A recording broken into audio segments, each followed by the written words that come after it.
Ravnokar smo zaključili z drugo konferenco za mala in srednja podjetja, katere se je udeležilo preko 100 akterjev na tem področju malega in srednjega gospodarstva.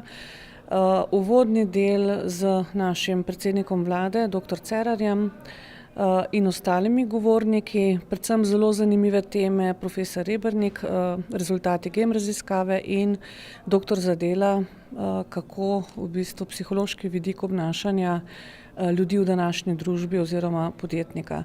Sledili so paneli, kako do denarja, kako do poceni denarja za rast, potem izobraževanje veščine in pa najbolj zanimiva tema glede uvedbe davčnih blagajn, kjer smo povabili kolegico iz Hrvaške in kolega iz Avstrije in pa predstavnika FURS-a iz Slovenije. Po uvodnem delu konference smo gostili tudi avstrijske trgovske agente, okrog 15 trgovskih agentov skupaj s predsednikom Združenja trgovskih agentov gospodom Higarjem.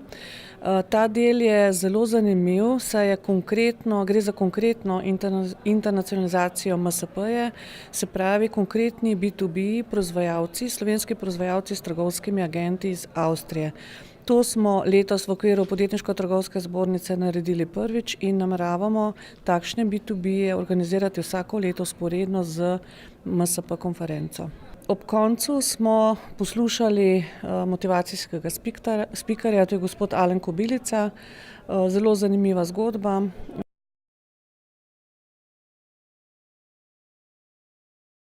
Spremembe na področju davščin se pripravljajo kompleksno, gre za več področij, tako nepremičninsko kot davek od dobička, dohodninski vidik davščin in tako naprej. Gre torej za en kompleksen projekt, ki ga bo treba še preučiti skupaj s stroko in potem bodo te zadeve uveljavljene skozi čas, torej ne vse naenkrat, ampak ob pravem času in pravem sorazmerju. Prepričan sem pa, da bodo rešitve na koncu spodbudne za državo in gospodarstvo in ne v nasprotni smeri, kajti bistvo naše zgodbe in vizije je, da spodbujamo seveda javno finančno konsolidacijo, racionalnost delovanja državne uprave, predvsem pa gospodarsko rast in zaposlenost. In to so ti bistveni cilji, ki jim mora slediti tudi kakršnakoli reforma ali pa spremembe na področju urejanja davščin. Mislim, da je prav podjetniški duh bil tisti, ki je omogočil Sloveniji večkrat v zgodovini razvoja slovenskega naroda preživetje in obstanek. In prepričan sem, če bomo dali malemu gospodarstvu več kisika, da bomo ponovno ta podjetniški potencial slovenskega naroda izkoristili za hitrejšo gospodarsko rast in tudi za večjo socialno stabilnost. Prispevek te konference, zlasti k sodelovanju med Avstrijo in Slovenijo, je, jaz mislim, da kar precejšen. Seveda smo se pa seznanili z dejstvi, ki Sloveniji nikakor niso v ponos. Torej, iz vseh prispevkov, ki smo jih pravzaprav zasledili danes, se da razbrati tudi iz znanstvene raziskave, da pravzaprav slovenska politika, slovensko družbeno okolje nekako ni naklonjeno podjetništvu, ni naklonjeno rasti podjetij. Hkrati smo pogotovili, da večina gospodarske teže sloni prav na malih in srednjih podjetjih. Torej, tukaj bo potrebno marsikaj premakniti in kot je v svojem prispevku dejal gospod dr. Peter Zadel, pravzaprav ne potrebujemo ljudi, ki bi državi govorili, kako bi bilo treba. Potrebujemo ljudi, ki bodo v državi naredili, kar je treba. Mislim, da je bila to njegova taka zlata zaključna misel. Če govorimo o gospodarskem okolju za mala in srednja podjetja, na kaj bi vlada morala biti zdaj še posebej pozorna? Ja, nasplošno bi bilo nujno potrebno, da se uvede test zakonodaje za mala in srednja podjetja. To se pravi, ne morejo se kar po uradniških navdihih sprejemati predpisi, ki so pač nekomu v javnem sektorju všeč, seveda pa ta oseba ali ta delovna skupina ne pozna dejansko, kaj se dogaja na trgu, ne pozna življenja malih in srednjih podjetij in vse evropske države, velika večina, že ta test za mala in srednja podjetja uporablja. V Sloveniji šele razmišljamo o uvedbi nekako v roku enega, verjetno 2 let, kar pa seveda ves ta čas otežuje delo malih podjetij. Mala podjetja pravzaprav moramo izpolnjevati skorajda v vseh segmentih čisto enake pogoje kot veliki sistemi, kar pa seveda pomeni, da je pri nas pomembno, da imamo urejeno administracijo, ne pa več, koliko sploh naredimo. To pa žal ne pije vode. Ste se vi že srečali s kakšnim absurdnim predpisom, na katerega bi bilo treba opozoriti v poslovnem SOS-u? No, s takimi predpisi sem se že kar z nekaterimi srečal in računam, da bo ta poslovni SOS tudi reševal tovrstne težave. Bistveno je, da se ne samo poboljšuje okolje za podjetnike, ampak tudi spremeni miselnost občanov, da vidijo, da obstajajo možnosti in prilike in da jih morajo izkoristiti. Tu pa želimo tudi pomagati s tem, da pomagamo pri podjetniškem izobraževanju. V Sloveniji kljub gospodarski rasti, ki je zaznana zdaj, vendar je še šibka, je treba spodbuditi, tako dati kisik malim in srednje velikim podjetjem. To pomeni, da je treba vse tiste administrativne ovire, ki še otežujejo tem podjetjem nadaljnjo podjetniško pot, da se to odstrani, in to pomeni, da se bo s temi ovirami zmanjšalo vse težave in s tem pospešilo tako domače naložbe, kot tudi privabilo tuje naložbe, ki so zelo potrebne. Poleg tega pospešujemo in spodbujamo slovenski ekosistem, da izkoriščajo vse možne finančne vire, ki jih Evropska unija nudi za mala in srednja velika podjetja. Na deklarativni ravni imamo vse odgovore, kako izboljšati podjetniško okolje, preprečiti ovire, ki jih ima mlad podjetnik za zagon novega podjetja, financiranje in 3 pikice naprej. Tisto, kar seveda mladi gledajo in česar ne vidijo, je to, da se nič ne premakne, da naletijo na veliko lepih besed in na nikogar, ki je v resnici pripravljen dvigniti svojo zadnjo plat, spremeniti okolje in ga narediti prijaznega tistim, za katere si vsi želimo, da bi bili naša prihodnost. Kakšni so občutki? Danes vam je predsednik vlade podelil pomladni veter. Torej, izredna čast, moram reči, da sem bila tudi zelo presenečena, ker kaj takega nisem pričakovala. Jaz pa svoje delo delam z veseljem, z ljubeznijo in seveda to je pol rezultat, da te tudi ne samo v Kopru, ampak tudi mogoče širše v Sloveniji opazijo, da je to bil velik premik za naše mesto. Kaj so novosti, ki so se v Kopru zgodile v zadnjem času? Ja, moram reči, da je pravzaprav pobuda ali pa vzvod, da smo začeli tako konkretno delati tudi s trgovci, so sigurno prihodi potniških ladij, ki so prihajale predvidoma zmeraj v soboto in nedeljo, in smo začeli ugotavljati, da je Koper v tistem času dokaj mrtvo mesto. Začeli smo se s trgovci pogovarjati in omogočati določene prednosti, se pravi tisti, ki se bodo združevali, da bodo imeli možnost se predstaviti tudi na samem potniškem terminalu, da bodo lahko imeli neke skupne brošure oziroma neke prijeme strateške za to, da bomo tudi ladjarji obveščali, katere trgovine so v mestnem jedru odprte, da potem istočasno dajo določene popuste ravno tako ljudem, ki prihajajo s potniških ladij. In seveda trgovci so vse na začetku sicer precej medlo, ampak danes pa lahko rečem, da so se zelo, zelo aktivirali, veliko delamo skupne projekte z mestno občino Koper, dostikrat so tudi oni iniciatorji raznih prireditev, tako da moram reči, da sem jaz na to, kar smo začeli, kar ponosna. Kot smo lahko danes slišali, je dostop do virov financiranja in ključnih problemov, ki jih imajo seveda tudi mala in srednja velika podjetja. V novi finančni perspektivi bo prav za mala, srednja velika podjetja namenjenih pravzaprav večina sredstev. Načrtujemo ali pa planiramo, da okrog 830 milijonov izključno za mala srednja podjetja, še več kot 200 potem iz drugih naslovov tehnološkega inovativnega razvoja, in znotraj tega bo pa tudi približno 80 milijonov namenjenih za spodbujanje internacionalizacije malih in srednje velikih podjetij. V ta namen že pripravljamo nabor aktivnosti, ki se jih bodo lahko podjetja posluževala. Računamo, da bo ob normalnem dogajanju da bodo prvi razpisi zunaj konec leta, najkasneje v začetku prihodnjega leta, kajti vemo, da moramo za to, da začnemo s črpanjem, dokončno pripraviti sprejeti strategijo pametne specializacije v Sloveniji, potem pa bo seveda pot odprta. Kot predstavnik Združenja slovenskih trgovskih agentov moram biti zelo zadovoljen s tem srečanjem, predvsem s temi predstavitvami, ki smo jih bili deležni s strani avstrijskih kolegov, kajti kot sem že v svojem govoru podal, še vedno je precej nerazumevanje tega poklica v Sloveniji in mislim, da na tak način bomo imidž tega poklica zboljšali in upam, da tudi več agentov in principalov na naslednjih konferencah. First of all, I want to say that the profession of a commercial agent is very important. He arranged the sale between a principal and a customer. It's always important for the principal to find a sales professional and commercial agent, And we have now created since 3 years a way through the World Wide Web.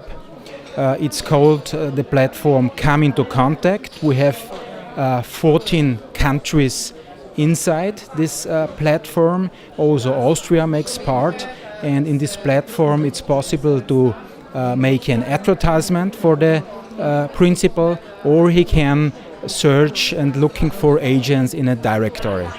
So it's easy, it's cost efficient. It means for an company 92 euros for placing an ad. I think it's very cost efficient, and we have seen in the last month and also in the last year that it's a very successful platform, and we will develop this platform also in the next years.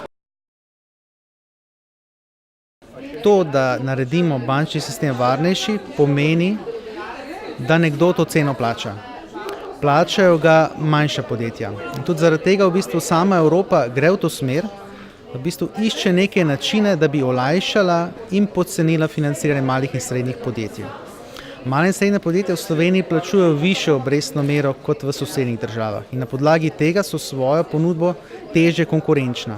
Banke so zaostrile pogoje kreditiranja, res pa je, da se je v zadnjem letu po anketi Banke Slovenije kreditni krč pri malih in srednjih podjetjih sprostil. Svojo vlogo v zadolženosti malih in srednjih podjetij so imeli tudi propadi velikih podjetij v preteklosti. To praktično pomeni, da so se potrebe po obratnem kapitalu za financiranje tekočega posla zelo povečali. In ravno ta gospodarska rast, kateri smo zdaj priča, sicer lajša nekoliko plačilno nedisciplino in v bistvu lajša dostop do financiranja malih in srednjih podjetij, še vedno pa ostaja v bistvu odprto vprašanje, kako narediti pogoje financiranja ugodnejše tudi za mala in srednja podjetja. Torej, kateri so tisti sistemski ukrepi, s katerimi lahko država pomaga. To so morda sprememba zakonodaje, v bistvu pobude za znižanje plačilne nediscipline, torej izboljšanje sodnega sistema. To so v bistvu tisti dejavniki, na katere bi država mogla opozoriti. Izhodišče je bilo vprašanje, ki ga pogosto izpostavljajo podjetniki in gospodarstveniki, in sicer kaj pravzaprav počnemo v šolah, da izobražujemo kadre, ki niso direktno uporabni v vsakdanjem življenju oziroma v praksi, ko jih enkrat zaposlijo. In debata je se vrtela predvsem okoli tega, kako to izboljšati. Bili smo po eni strani predstavniki šolskega sistema, po drugi strani podjetniki oziroma gospodarstveniki, in mislim, da smo tukaj natresli nekaj dobrih idej oziroma predlogov, kako stanje na dolgi rok pravzaprav izboljšati. Vodila sem to tretjo okroglo mizo, predstavnika Avstrije smo imeli. V Avstriji davčnih blagajn nikakor ne uvajajo, imajo pavšale. Avstrijska država zaupa davkoplačevalcem, bo pa uvedla neke vrste blagajne, lahko bi rekli virtualne, neke vrste blagajne, v katerih se računov ne bo dalo popravljati. Imajo pa seveda tudi nekaj zavezancev, ki to sploh niso in pustijo, da se tam tako rekoč črna ekonomija, gre pa za majhne zneske, recimo v lokalnih skupnostih, neka društva, naprimer gasilsko društvo in tako naprej, da vendarle tudi oni obračajo nek denar brez računov, kar mogoče bomo videli pri nas ne bo tako. Potem smo imeli predstavnico Hrvaške, ki je opisala svojo uvedbo na Hrvaškem teh davčnih blagajn.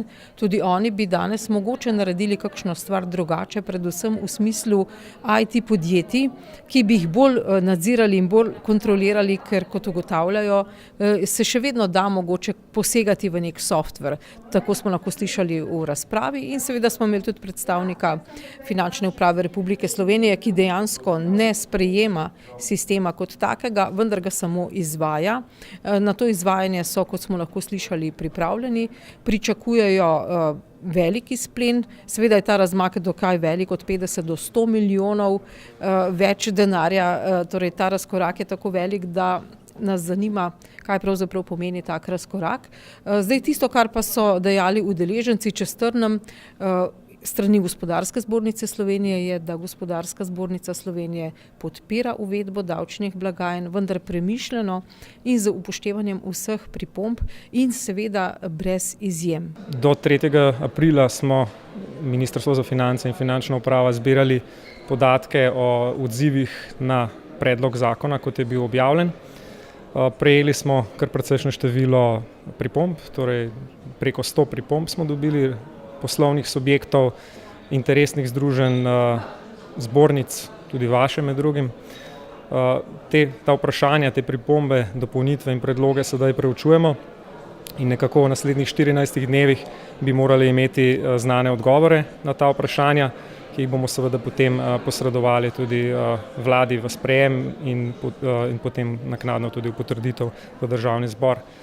Če bo vse po sreči, če bo tako kot načrtujemo, bi zakon lahko veljal že z julijem. Ja zapravo sa zadovoljstvom mogu reći kako je u Hrvatskoj uvedena fiskalizacija, dakle od 1.1.2013. godine kao skup mjera koje zapravo, dakle kojima se vrši nadzor prometa u gotovini. No međutim cilj je također zapravo stvaranje jedne jednakosti na poduzetničkom tržištu, zapravo suzbijanje nelojalne konkurencije, tako da evo ga mogu reći da su jako dobro i poduzetnici i građani zapravo prihvatili navedeno uvođenje fiskalizacije.